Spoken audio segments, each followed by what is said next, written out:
আসসালামু আলাইকুম বোনেরা, কেমন আছেন?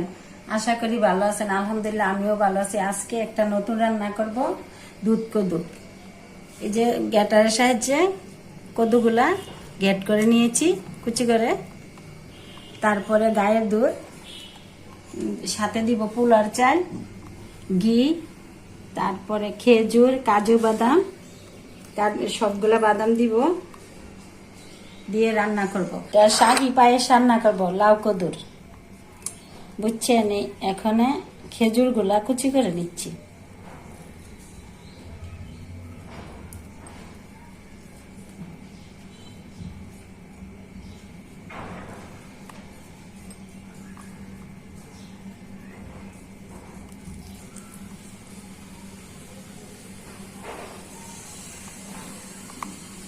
বাদাম গুলা কুচি করে নিচ্ছি, কাজু বাদাম, পেস্তা বাদাম। তো শাহি পায়েস রান্না করব, তার জন্য সবগুলা কুচি করে নিচ্ছি।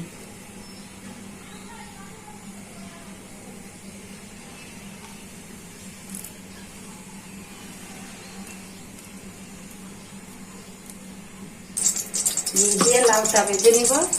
আর এই লাউয়ের পায়েসটা নতুন মেহমান আসলে করতে পারেন এই রেসিপিটা। তারপরে ঈদের স্পেশাল, বিয়ে শাদীর অনুষ্ঠানে। আর লাউ তো সারা বছরই পাওয়া যায়, সমস্যা না। এই লাউয়ের পায়েসটা আমার আব্বা বেশি পছন্দ করতে। আর এই লাউয়ের পায়েস রান্না করাটা আমার মার কাছ থেকে আমি শিখেছি। আমরা প্রায় এগুলো রান্না করে খাই।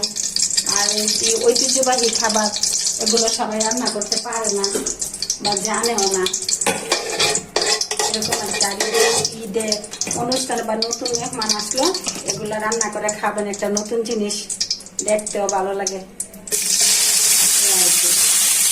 এগুলো এখন ভিজিয়ে ভেজে নিব।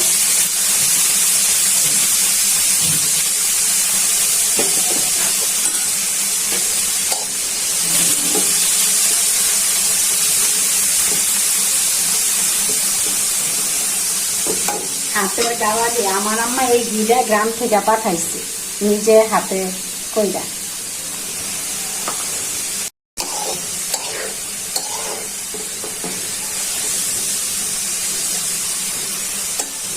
আর ঘি দিয়ে লাউটা না বাইজাও রান্না করতে পারবেন, কিন্তু ঘি দিয়ে আবার একটা শাহি শাহি ভাব আছে, খেতে অনেক টেস্ট হয়। বাজার হয়ে গেছে। আর এটা একটা আনকমন রান্না, এমনিতে তো পায়ে সবাই রান্না করতে পারে। আর এই রান্নাটা অনেকেই জানে না, যে একটা ঐতিহ্যবাহী রান্না। অনেক সুন্দর হচ্ছে বাজা। আর ঘিটা বাইজা নিলে একটার সাথে একটা লাগে না, খুব সুন্দর লাগে, ভালো একটা ফ্লেভার আসে। এখন দুধটা জাল দিয়ে নিই, সাথে দিয়ে দিচ্ছি তেজপাতা, এলাচি, দারচিনি। এটা দিয়ে দুধটা জাল করে নিই।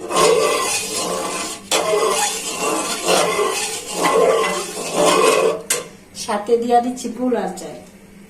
পোলার চালটা দুধের সাথে আগে থেকে ধুয়ে নিচ্ছি, সিদ্ধ করতে হবে। আর সিদ্ধ হবে না, এই পোলার চালটা দুধ দেওয়া সিদ্ধ করবো।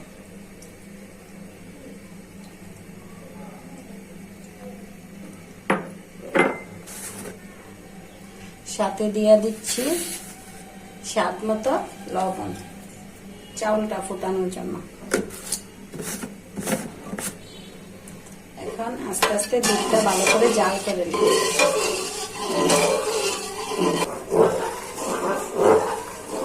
দেখি চাউলটা ফুটছে কিনা। ফুইটা গেছে।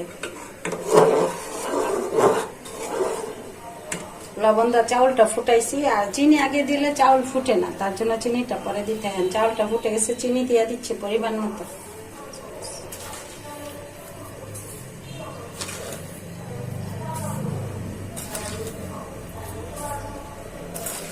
যে যেরকম মিষ্টি খান ওরকম দিবেন, কেউ কম খা, কেউ আবার বেশি খা। এখন দেখি কিরকম হয়, পরে দেখে দেখি।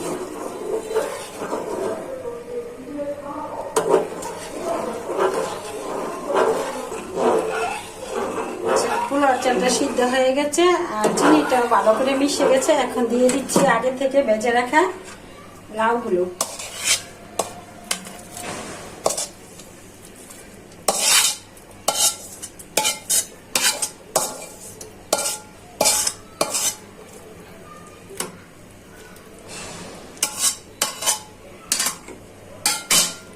সুন্দর কালার আসছে। লাউটা ভালো করে সিদ্ধ হয়ে যায়।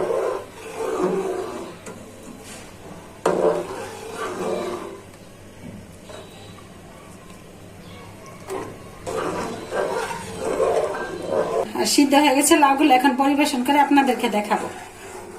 এখন বোনেরা সাজিয়ে নিচ্ছি। এটা তো শাহী পায়েস লাউয়ের। এই যে লাউগুলো কি সুন্দর সিদ্ধ হয়ে গেছে। খেজুর গুলা গুছাইয়া দিয়া দিই।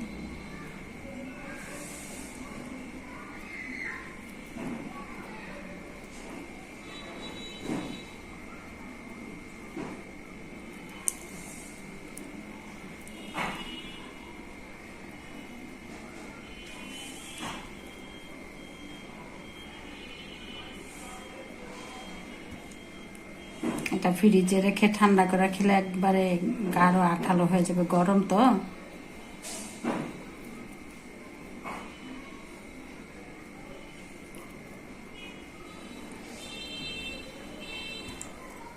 এখন কাজু বাদাম, পেস্তা বাদাম এগুলো দিয়ে দিচ্ছি।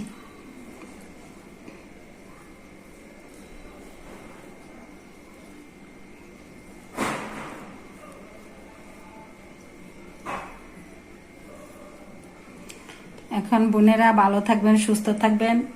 আমার ভিডিওগুলো বেশি বেশি দেখবেন, লাইক করবেন, শেয়ার করবেন, কমেন্ট করে জানাবেন। আল্লাহ হাফেজ।